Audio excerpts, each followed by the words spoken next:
ఇక ఏపీలో కొత్త ప్రభుత్వం కొలువుదీరబోతోంది. ఎన్నికల్లో ఇచ్చిన హామీల అమలుపై అధికారులు కసరత్తు ప్రారంభించారు. ఏప్రిల్ నుంచే పింఛను 4000కు పెంచుతామని టీడీపీ, జనసేన ఉమ్మడి మేనిఫెస్టోలో ప్రకటించారు. అలాగే దివ్యాంగులకు 6000కు పెంచుతామని హామీ ఇచ్చాయి. జూలై 1 నుంచి పెంచిన పింఛన్లను అమలు చేస్తామని టీడీపీ అధినేత చంద్రబాబు ప్రకటించారు. ఈ నేపథ్యంలో పెన్షన్ల పెంపుపై అధికారులు కసరత్తు మొదలుపెట్టారు.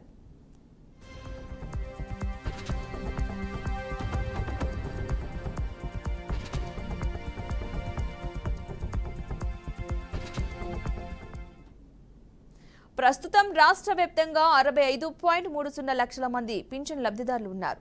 వీరికి పింఛను నగదు చెల్లింపులకు గాను నెలకు 1939 కోట్లను ప్రభుత్వం విడుదల చేస్తోంది. ఏప్రిల్ నుంచే 4000 రూపాయల పింఛను పెంపు అమలు చేస్తే ఒక్కొక్కరికి 7000 చొప్పున, దివ్యాంగులకు 6000 చొప్పున పింఛన్ను జూలై 1న పంపిణీ చేయడానికి 4400 కోట్లు అవుతుందని అధికారులు ప్రాథమికంగా అంచనా వేశారు. ఆగస్టు నుంచి అయితే నెలకు 2800 కోట్లు వ్యయం అవుతుందని లెక్కగట్టారు. ఇక ఈ మేరకు ప్రభుత్వానికి నివేదించనున్నారు.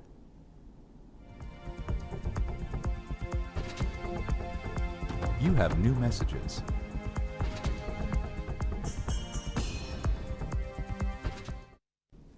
దివ్యాంగ పింఛనుదారులు రాష్ట్ర వ్యాప్తంగా 8 లక్షల మంది ఉన్నారు. వీరు ప్రస్తుతం 3000 పింఛను తీసుకుంటున్నారు. వీరి పింఛను 6000కు పెంచుతామని కూటమి నేతలు ఎన్నికల మేనిఫెస్టోలో హామీ ఇచ్చారు.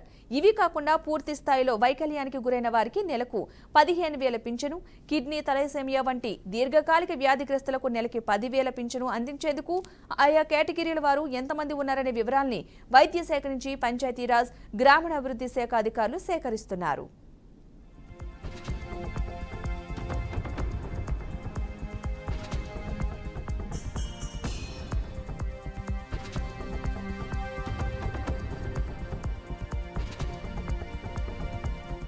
ఎస్సీ, ఎస్టీ, బీసీ, మైనార్టీలకు 50 ఏళ్లకే పింఛన్లను అమలు చేస్తామని ఉమ్మడి మేనిఫెస్టోలో ప్రకటించారు. ఆయా సామాజిక వర్గాల్లో 50 ఏళ్లు పైబడిన వారు ఎంతమంది ఉన్నారు, వారిలో ఇప్పటికే పింఛను పొందుతున్న వారు ఎంతమంది అనే వివరాలను సేకరిస్తున్నారు.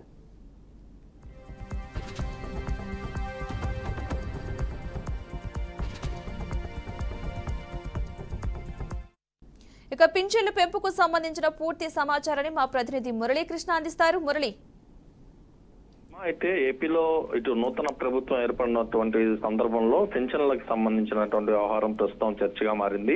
ఏదైతే కూటమికి సంబంధించినటువంటి తెలుగుదేశం, జనసేన, బీజేపీ కూటమికి సంబంధించినటువంటి మేనిఫెస్టోలో కూడా ఇటు పింఛన్కి సంబంధించి దాదాపు 4000 రూపాయలకు పెంపు చేస్తూ ఏప్రిల్ నెల నుంచే పంపిణీ చేస్తామని చెప్పి కూడా చెప్పినటువంటి విషయం తెలుస్తుంది. ఈ క్రమంలో రాష్ట్ర వ్యాప్తంగా ఎన్ని పెన్షన్లు ఉన్నాయి, ఎవరెవరు అర్హులు ఉన్నారు అనే దానిపైన వివరాలను అయితే ఇప్పటికే ప్రభుత్వం సేకరించే పనిలో అయితే పడిందని చెప్పుకోవచ్చు.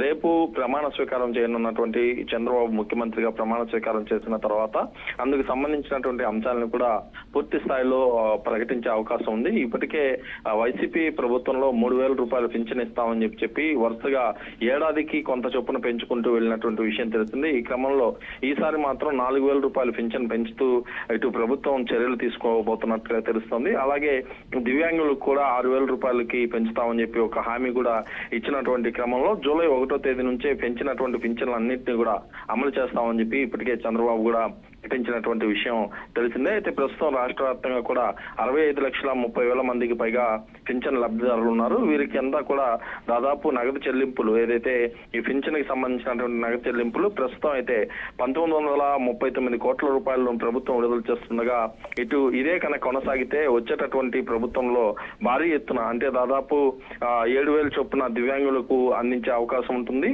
ఇవన్నీ కూడా చూసుకుంటే దాదాపు భారీ ఎత్తున కూడా ఖర్చు అయ్యే అవకాశాలు కల్పిస్తుంది. అంటే ఒక నెలకి 4400 కోట్ల రూపాయలు కూడా అవుతుందని చెప్పి అధికారులు ప్రాథమికంగా అంచనా అయితే వేశారు. అయితే ప్రస్తుతం అయితే ఎవరైతే పింఛన్దారులు అయితే ఎదురు చూస్తున్నారు, ఇప్పటి వరకు వచ్చినటువంటి పింఛన్లు అంటే పింఛన్ పంపిణీలో కూడా ఇటీవల అంటే ఎన్నికలకు ముందు నుంచి పూర్తి స్థాయిలో కొంత గందరగోళ పరిస్థితులు చోటు చేసుకున్నటువంటి నేపథ్యంలో కొత్తగా ఏర్పడిపోయినటువంటి డైరెక్ట్ గా చేతికి తీసుకొచ్చిస్తుందా, లేకుంటే ఇదే విధంగా ప్రస్తుతం ఈ 3 నెలల నుంచి జరిగినట్లుగా అకౌంట్లలో వేస్తుందా అనేది కూడా ఒక సందిగ్ధతలో పడినటువంటి పరిస్థితులు ఉన్నాయి.